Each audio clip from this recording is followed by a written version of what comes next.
All right, welcome to another edition of Wednesday Warehouse. I'm here with Jordan Driggers. My name's Harry, and we're just going to throw down a quick one. Jen is returning from Washington, where she was covering the Ledge Conference, so she'll be back on Wednesday Warehouse next week. Not on Wednesday. But not on Wednesday. We never recorded on Wednesday.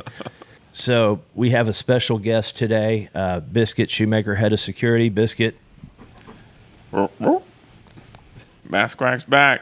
Basquack's back. Did she ever really leave? Well, she hasn't been on camera in a while. No. Everyone's missed her. Yeah.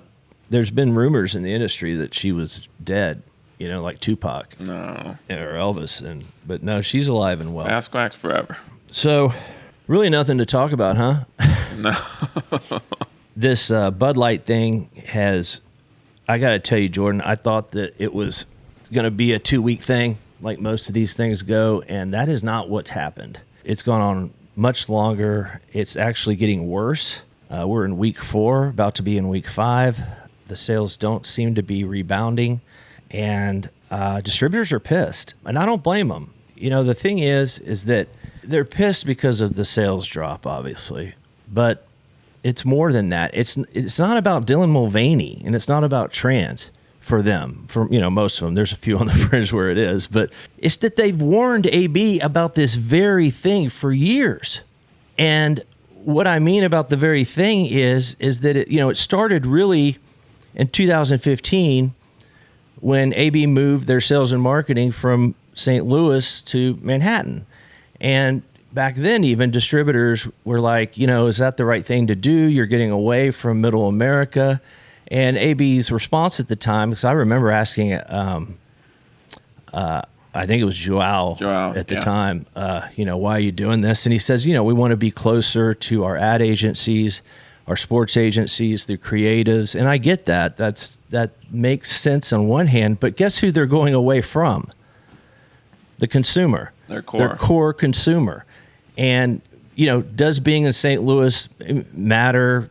Maybe not, but I think the point is that culturally, AB moved from a Midwestern mindset to a Northeastern type mindset. And, it's amazing to me that there was nobody in the marketing department at AB that just kind of raised their hand and said, hey, maybe this is a bridge too far for a brand like this.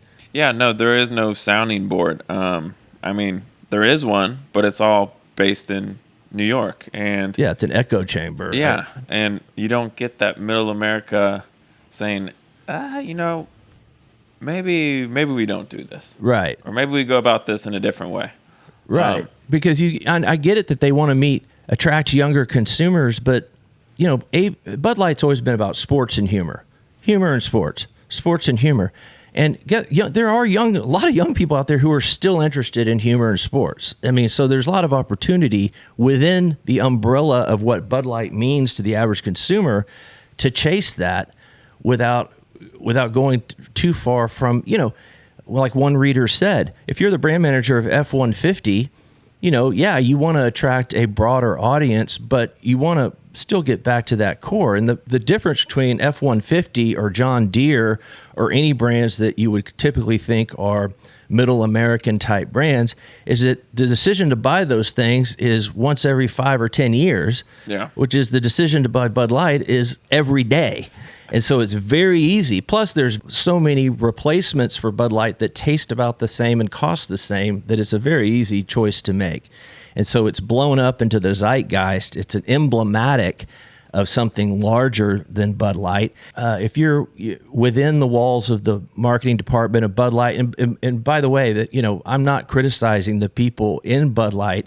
It's more of a criticism of just the culture that they're working in, and that they're just trying to do their job as best they can. And it's easy, I think, if you're within the walls. See, even Biscuit's upset about it. But if you're within the walls of AB marketing, I think it's easy to say, oh, it's just these redneck zealots and trolls online have caused this, and that's true. But, at some point you got to grow up. It's 2023. This is going to happen. It's been a waiting time bomb, and the distributors have warned about it. I've heard for a couple of years now, why is Bud Light sponsoring the Cannes Film Festival? Why the Art Basel Festival in Miami? I mean, wouldn't you think those would be better suited for a smaller brand like Stella Artois or one of their craft brands? And there is accusations from prominent distributors, and I don't know if I buy it, but the reason that they're sponsoring this is because Bud Light has the biggest budget, and it allows them to go and attend these things because they just want to go, and and if that's the case, that's just egregious. But it's a bridge too far for a brand that's been iconic. The brand was already in decline. It's just steepened that decline. It doesn't look like it's going away. And it's not, we've been reporting and others have been reporting, this is just a Southern thing. This is just a rural country boy thing. It's not. There's a grocery chain in New Jersey where Bud Light's down 50%. Every distributor that I've talked to, whether they be in Mississippi or in California, has been affected by this. True, it's even within a territory, it varies widely. If it's highly metro, it's not as affected. But every distributor has a rural element to it. And if you want to blame the consumers that they're just kind of behind the times, they're just redneck, they're racist, they're bigots. That's definitely true on the fringe, but I think it's very unfair to class an entire class of middle America that way. And again, this is not about Dylan Mulvaney. Dylan Mulvaney is a theater kid, and she's funny. I like her. I'm the one defending her in the pages of the New York Times. Why is it left to me, a beer writer in San Antonio, to be the one representing the beer industry, saying that it's kind of shitty what AB did to her, leaving her out to dry like that, and the trans community in general? Because guess what? It does rile up everybody, which includes the crazies. And there's been bomb threats, and there's a threat of violence, and then AB goes and hides. And who's the adult in this room? The adult shouldn't be Dylan Mulvaney, a 26-year-old theater kid who's living her best life online.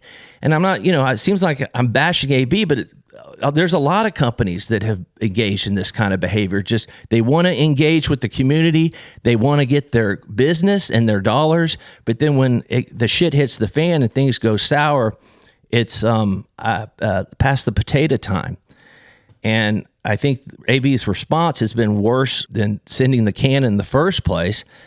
Brendan put out a very neutral press release that said nothing. And then to put out the Budweiser Clydesdale ad was just, it's an insult to people's intelligence. It's a beautifully shot ad. I'm not gonna lie. It's the tried and true. It's the ad. But the juxtaposition between that and it just looked ridiculous to most people, and consumers aren't buying it. So long story short, that's why distributors are pissed off. They've been warning the brewery about this, that you're going to get into an echo chamber where have they been in bars? Do they go to dive bars? Do they go to high volume independent C-stores or independent grocery stores in Hispanic parts of town or in urban parts of town? Because guess what? They're getting creamed in that part too. This is not a white redneck only issue. No, and I think that's one of the things that has really surprised me. I mean, the declines, double-digit declines for Bud Light is pretty astonishing. That brand does not budge that much, and to see it drop that far, it's, 1 week's worth of data, but that is big time. And I think that tells you that it's not just boycotting, but it's people kind of afraid to just even pick it up, because they're like, you know what? I don't want to, if I order this at a bar, I don't want somebody coming to me and saying, oh, you taking a stand? And that's the last thing you want to do when you order a beer. Exactly. And so I think it's tainted goods now. Yeah. And I think that has had an impact as much as the boycotting is people are just like, I don't want to put myself in a position where I have to explain why I'm drinking this, because Bud Light was never that type of beer. It was just, give me a beer. Right. And now people feel like they're putting themselves in an argument. That's such a great point, because a lot of focus has been on the Kid Rocks of the world that are shooting cans and pouring them out on Instagram, but the majority of people are just living their lives offline. They're not shooting cans on camera. They're not doing, but when they go to the grocery store like they do every week, they're making a silent decision like, oh, I got people coming over. I better not pick up Bud Light. I better just, it's just easier to just pick up a Coors Light. Yeah. Right? No, and it's those quiet people that are just destroying the brand. And I think that's why we're seeing nationally 20% down, but in a lot of regions down 50%. I mean, is this a Schlitz moment? There's a reason why I'm wearing a Schlitz hat, because Jim Cook said he's never seen anything like this in his 38 years in the business. Well, I've seen it, albeit I was a kid. Yeah. But my father was a beer distributor in Houston, and his biggest competitor was Schlitz. They had 70 share almost in Houston, 70 share in the 70s. And almost overnight, they went from 70 share to 30 share to today 0 share. Yeah. It happens quick. And it was because of basically some arrogant moves by the people at Schlitz. I hope this is not a Schlitz moment. I don't think it is, because times are different and AB is much bigger than Schlitz was at the time. But we're getting to the point now where Wall Street even is waking up. We wrote in today's issue that the stock has been unaffected.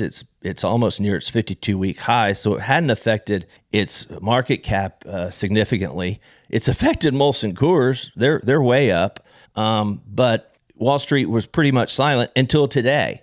And it's Friday, and we've seen a couple of notes come through where they're actually talking to distributors, and they're like, "Oh wow, it's not going away. It's getting worse." And by the way, hats off to the Molson Coors distributors who aren't just dancing and gloating on the grave, because they know this could have just as easily as happened to them. Because Molson Coors, I think, has kind of a similar insular culture problem in Chicago. At least it's not Manhattan, but still it's in Chicago, and it could have really happened to any major brewer. It just happened to be. Well, and Jim also, made the remark, and I thought he handled the question really well. But he was like, no one wants to profit off this. They want to profit from the fruits of their own labor.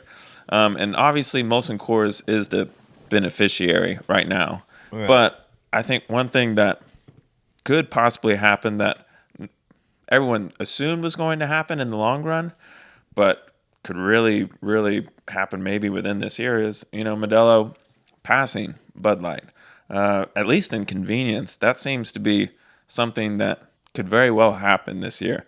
And Bud Light has all this power because of its size. And if Modelo becomes, the number one beer in convenience, and then soon to be the number one beer in all of the category, by dollars at least, they lose a lot of power, I think. And if they lose the mouse in some of these big chains, it could snowball downhill fast. And I don't even want to predict that. It is a seismic event. It's the story, I think, that we at our little company hoped maybe would just go away, because nobody likes to see a major player in our industry go down like in this way. But it hasn't. I know Jen, like I said, she couldn't be here, and I'm almost glad she's not here, because I think it really upsets her. I mean, it's a thorny subject, and it's tough to talk about. A couple other things I wanted to say is we've seen some decline or some slowing for the other big Anheuser-Busch brands like Michelob Ultra and Busch Light. But, the Bud Light line extensions, I haven't really peeked into those, but those have got to be... Wow. I mean, when you're already down 50%. But no one's talking about what's going to happen to Bud Light next. Sorry, that was a cheap shot. I mean, we can only hope. It might resurrect it. You never know. That was a cheap shot. Bud Light next. The last thing I wanted to talk about on this, at least from my end, is where does the marketing go from here? Because we knew they were coming back with marketing in a big way, because they've kind of been silent over the pandemic.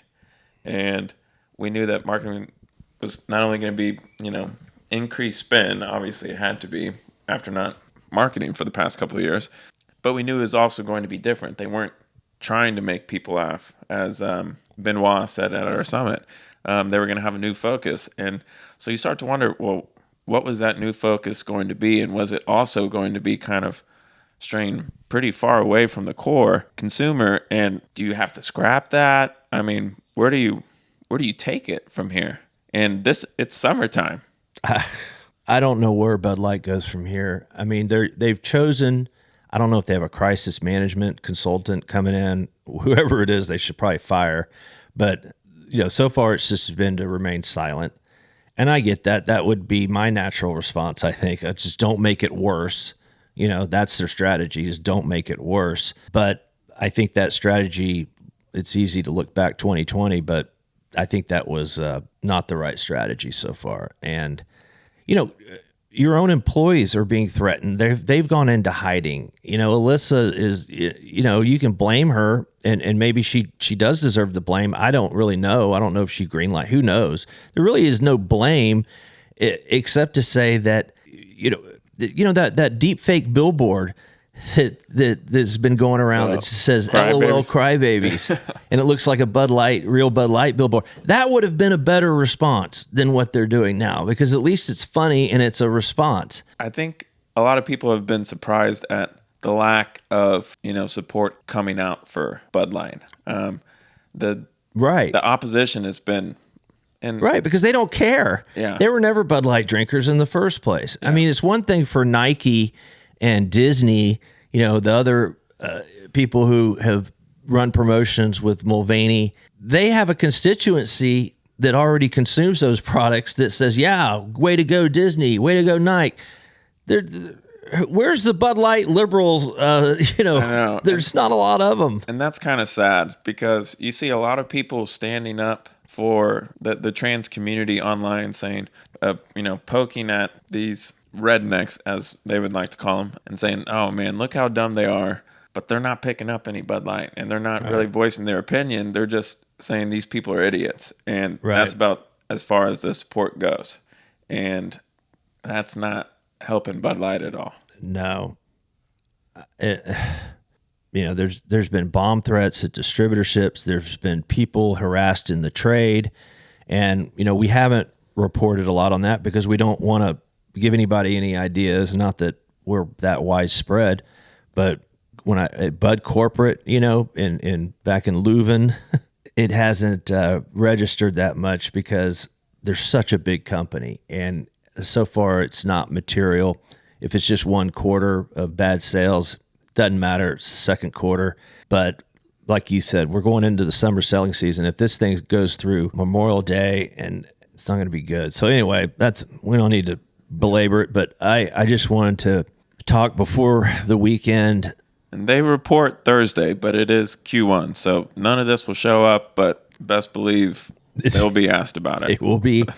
I mean, if Jim Cook was asked about it, then yeah. Well, let's talk about Jim Cook, because he's not here. Boston Beer just released their earnings last night, and any surprises for you there?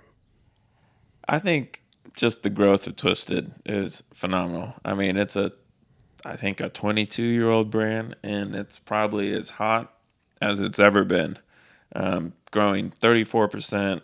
And it owns now a quarter of off-premise, more than a quarter of off-premise F&B dollar sales, and growing at 30+%, which is just unreal. Over the past couple of years, everybody's been coming after Twisted, thinking there's low-hanging fruit to come in with a better for you tea. And I mean, I think Jim said, there's niche teas, higher end, better for you, but that's like 1%, less than 1% of the hard tea market. And none of them have put a dent in Twisted Tea. And I think now we're starting to see more people kind of say, well, yeah, maybe Twisted Tea had it figured out. And when people want a hard tea, they want a full flavor. Give me all the sugar. I want something that tastes good. And so we're starting to see a little bit more of that. But as Jim mentioned on the call yesterday, a little biased, but he was like, I think it's too late to come after Twisted Tea. We own 90% of the hard tea category, and I just don't see anything that somebody could come at us with that would be meaningful and differentiated.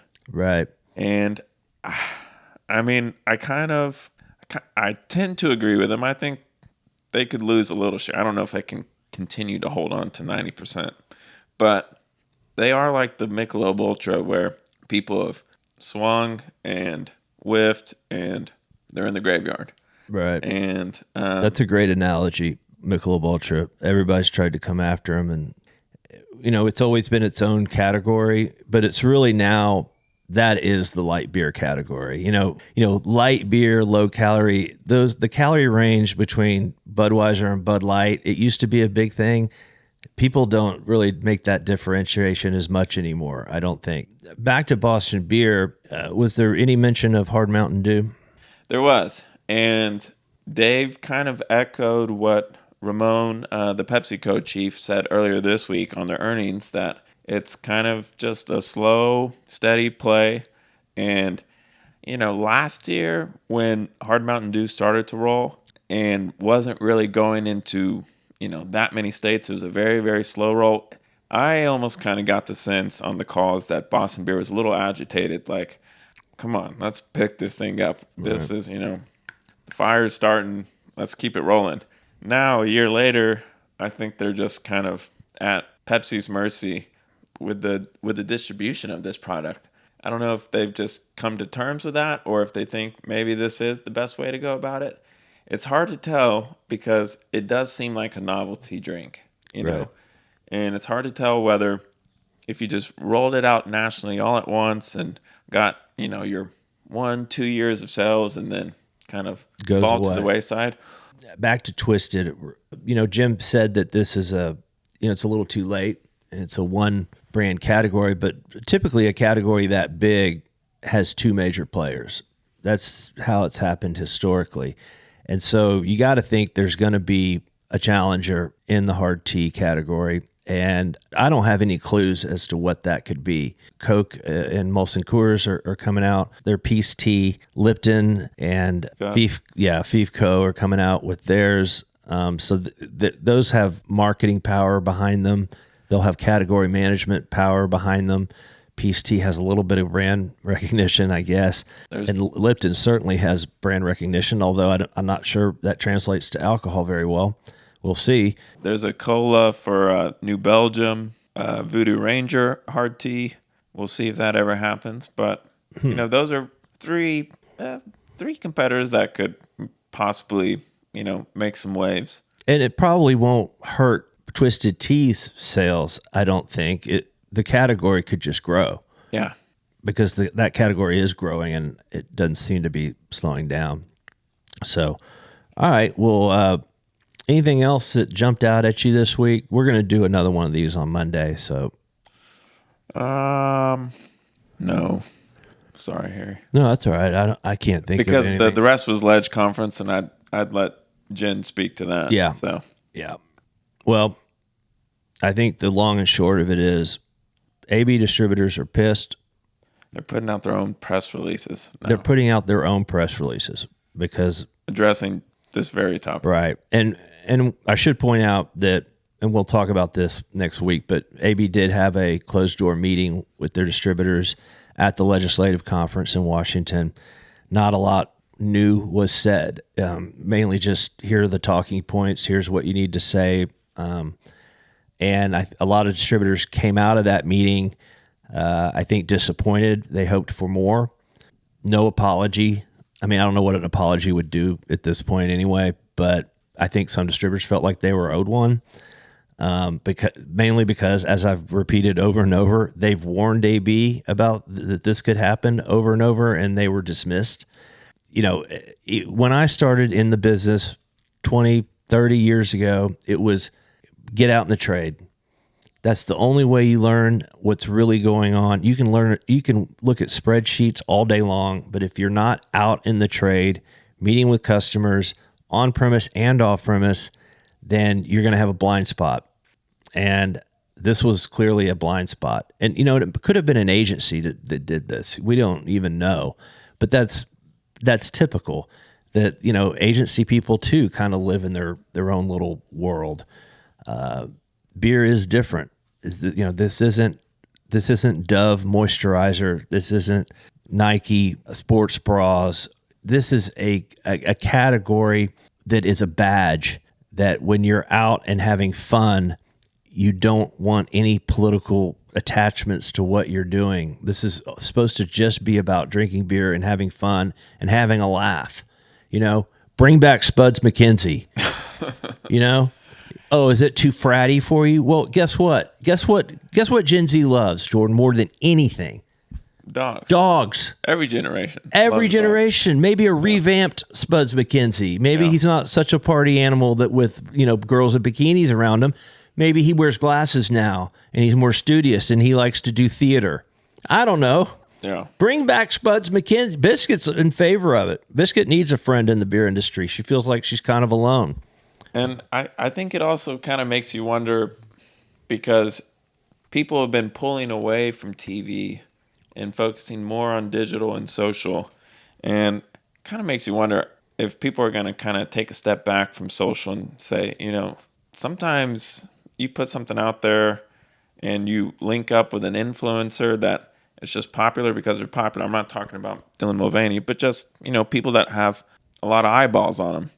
And you don't know much about that person, Right. And at least social seems like you're really taking a risk. Yeah. And you don't know how it's going to get shared or passed around. Whereas TV, there's a lot of checks and balances. Digital too, because those are basically just short little TV spots. But for social, you're just kind of linking up with people saying, this person has this many followers, this person has this many followers. And I don't know if it's worth the return or worth the risk that you take. Yeah, I mean, and why didn't anybody at AB raise their hand and say, I don't know about Dylan Mulvaney. I think a lot of her followers are underage. Why didn't anybody say that? Yeah. I mean, even for that, it's just a bad combination. There's no reason for that to even happen. Young people. Are they people hanging out in dive bars in South San Antonio? I mean, no, I can tell you because I've been in those dive bars, Jordan. I live a stone's throw from the oldest U.S. Army base in the country. I could literally throw a rock at it from here, but I don't because that's a felony. And, there's one C-store. After 9/11, they closed the whole base down, and they have basically one entrance to this bitch. And guess what? That one C-store's right at the entrance. That son of a bitch, his name's Patel, he thought he hit the jackpot, and he did. So he gets all the military people in and out. All young people. Have two tenants that live upstairs. They're nurses over at Brooke Army Medical Center. They're not drinking Bud Light. All of their friends in and out. That C-store, I went and talked to him. Nobody's picking up Bud Light. These are not rednecks. I mean, some of them are, but it's mostly Hispanic young people coming into the bar, coming into the C-store. He says, and that C-store is nothing but branded Bud Light. He's got Bud Light buff over the coolers. He's got Bud Light signage everywhere. I mean, he whored himself out for Bud Light, and he's not selling any Bud Light. And it's to me, that is this is not about racist rednecks only. Okay, this is about normal people that, again, like you pointed out correctly, they don't really have a dog in this hunt. They're just worried that somebody's going to make fun of them for drinking Bud Light. Yeah, either make fun or just rope them into a conversation that they don't want to have. Yeah, let me talk to you about Trump for a minute. What do you think about Tucker being fired? Nobody wants to talk about that unless you want to talk about it. So many people depend on Bud Light for their income. I feel bad for Bud Light, and I feel bad for the employees of distributors that have to go out in the market and deal with this bullshit. My son works part-time for an AB distributor. His income, it comes from Bud Light, the majority of it at least. Does he want to go out and bar in Austin, Texas and order a Bud Light, get roped into some stupid conversation? No, he doesn't. And I may edit this all out. It is a rant, Jordan, but it pisses me off. I grew up in this business, and these are iconic brands to me.